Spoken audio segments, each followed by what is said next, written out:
Hey, what's up, everybody? Uh, Welcome you guys to today's video. So today I'll be showing you Gary Kasparov's gem game. It is one of his best games according to him. It was played on 15th September 1985. It was round 16 of the World Chess Championship. It was between Anatoly Karpov and Gary Kasparov. Gary Kasparov is the black pieces. So without any further ado, let's move on. E4, C5, Sicilian. We enter into a Sicilian. This is something which pretty much every people play, every super GMs like to play Sicilian. So far, so good. There's nothing very too what I can say casual in it. It's like the basic moves. It's sort of basic moves, just capturing the open file, white trying to double up, create some pressure over the pawn, and do some things. It's like some basic moves which we also play sometimes. But now here comes some shocking move. It's like this knight enter into white's territory. And moreover, the reason is to play this, to lead into a fork. So Karpov sees it coming and just backs his knight to defend it. At 6, kicking off the bishop. Bishop declines to bishop kicks off, basically declines the trade. Anatoly didn't wanted a bishop and a knight trade. So this move attacked the bishop, so bishop had to retreat back. Karpov goes for the trade. If Gary is interested, they'll have a trade. But this is like the opening file, some normal moves, and trade happens. This boom kaboom trade happens. Now as per white, white is in a solid situation. His king is safe. Now here comes a bit dance. You know. Now you might thinking where the queen went over there and came back, it's like a dance. It's not a dance. It is like eyeing on this pawn. Infiltrating, trying to infiltrate. F3 and just loses the pawn. You know, Gives a check. I thought over here the idea was to take the pawn, but I was wrong. He developed the knight instead. F4 is a dubious move because but according to Karpov, his explanation was not basically he didn't said it out loud, but according to me, this move attacks the queen, moreover prevents black from taking this pawn as well. So knight in between. So did Yari Kasparov just blundered a knight because this bishop was guarding this knight. Now it is easy to take this knight. And Anatoly does it. Okay, have I made a mistake? Is it Karpov's game? Karpov's gem game or Gary Kasparov's gem game? I think I need to have a look at the phone, right? No, just kidding. This is Gary Kasparov's gem game. This is his best game.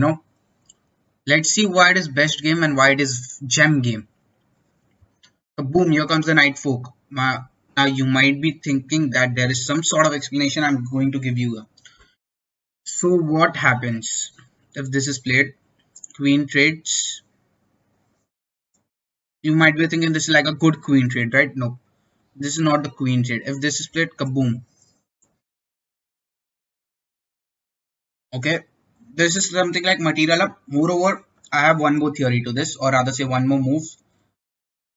We give a double check over here. So according to the double check, we can either move left or right. Both the moves are fine. Assuming if he moves to the left, h1, we simply take this. We are a rook up and we are pressuring this. Okay, we can lose this, but still it is like something up for this and we'll gain this knight. There is a threat on this knight as well as on this knight, so we are tremendous amount of material up. So it would have been a pretty disaster for Anatoly Karpov and black would have won it easily.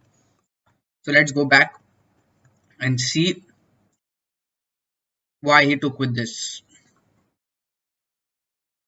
Now here comes kaboom, we take the queen.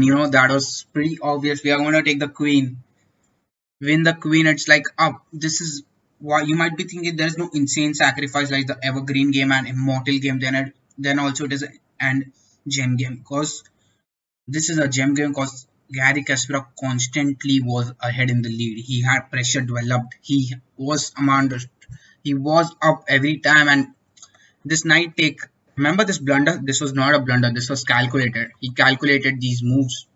You know, so it was like a baiting for a knight and capturing the queen. Now Anatoly Karpov's main motto was to take this bishop. It was very hard to defend this bishop. So Kasparov just gave it for free, not for free, but still. Now, kaboom, check. Okay, we take. Basically, if you take, I'm gonna take, and if you wanna take my queen, I'm gonna take two rooks, check, and take the second rook. So that's the situation. Now, knight comes in defend of this. You might thinking, why is this move? Because if black takes the rook, there should be someone to take the queen as well, defend this rook. But this is pinned, so it will not be able to take. So computer is showing this is a blunder, but I think this is a good move. Now here comes the kaboom, knight f2. This is going to be a checkmate. Later or sooner we are going to give this check and it would lead into a checkmate.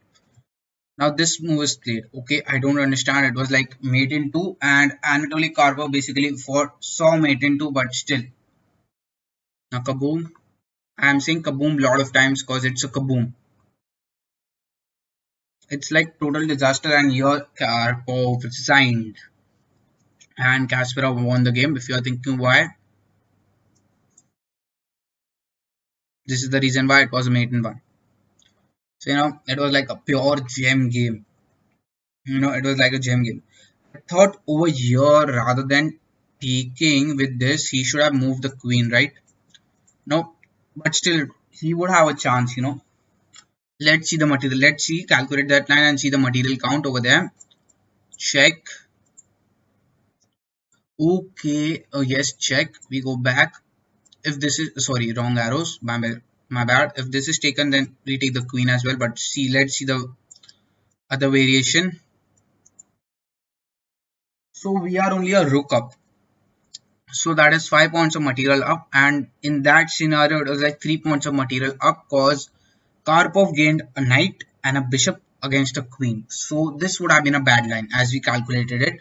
So that was the best move played by Karpov, and Kasparov won the game because he had tremendous amount of pressure. It was like some tactical errors and all that. This was absolute fabulous game. The moves are written in the description. So guys, if you have any doubts, want me to play a game against you, anything, come to my stream. I stream every day at twitch.tv/tiredstream. Moreover, the moves for this game are written in the description, and I hope you like and share my video. Moreover, subscribe. Bye bye.